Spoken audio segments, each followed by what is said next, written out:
ഫാക്ടറിയിൽ പണി പൂർത്തിയാവാതെ ഉപേക്ഷിക്കപ്പെട്ട നിലയിൽ കണ്ടെത്തിയ ഒരു Pagani Zonda R. Pagani Zonda R എന്നത് ഒരു അതിവേഗ ഹൈപ്പർ കാറാണ്. പഗാനി എന്ന ഇറ്റാലിയൻ കാർ കമ്പനിയാണ് ഇത് നിർമ്മിച്ചത്. സോണ്ട ആറിനെ 1990-ൽ തിയറി ചെയ്തതാണ്. എന്നാൽ ഉൽപാദനം തുടങ്ങിയത് 2009-ൽ മാത്രമാണ്. പക്ഷേ ഇതിലൊരു പ്രത്യേക പ്രോട്ടോടൈപ്പ് അപ്രത്യക്ഷമായ ചരിത്രത്തിൽ നിലകൊണ്ടു. ഇറ്റലിയിലുള്ള ഒരു പഗാനി ഫാക്ടറിയിൽ ഒരു പണി പൂർത്തിയാവാത്ത സോണ്ട ആർ ഉപേക്ഷിക്കപ്പെട്ട നിലയിൽ കണ്ടെത്തി. കാറിന്റെ പാർട്സ് കുറവായതുകൊണ്ടാണ് പണി പകുതിക്ക് വെച്ച് നിർത്തിയതെന്നും പിന്നീട് ആ ഫാക്ടറി പൂട്ടിപ്പോയതുമായിട്ടാണ് അറിയാൻ സാധിച്ചത്.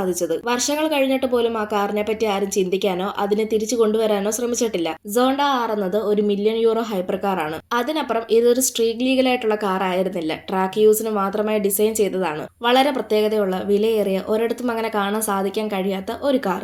അങ്ങനെ കുറെ വർഷങ്ങൾ കഴിഞ്ഞു. ഏതാണ്ട് 2021 വരെ ഈ ഒരു ഫാക്ടറിയിലുള്ള സോണ്ട ആറിനെ ആരും തിരിച്ചു കൊണ്ടുവരാൻ ശ്രമിച്ചില്ല. പിന്നീട് റീസ്റ്റോറേഷൻ ഷോപ്പുകളും അതുപോലെ പഗാനി ഇന്റർണൽ ഹിസ്റ്റോറിയനുകളുമാണ് ഇതിനെ തിരിച്ചെടുത്തത്. നിങ്ങൾക്ക് പഗാനി കാറുകളിൽ ഏറ്റവും ഇഷ്ടമുള്ള കാർ ഏതാണെന്ന് കമന്റ് ചെയ്യ്. ഇതുപോലെയുള്ള കൂടുതൽ വീഡിയോസ് കാണാനായി ചാനൽ സബ്സ്ക്രൈബ് ചെയ്യാനും ഇൻസ്റ്റാഗ്രാമിൽ ഫോളോ ചെയ്യാനും മറക്കല്ല്.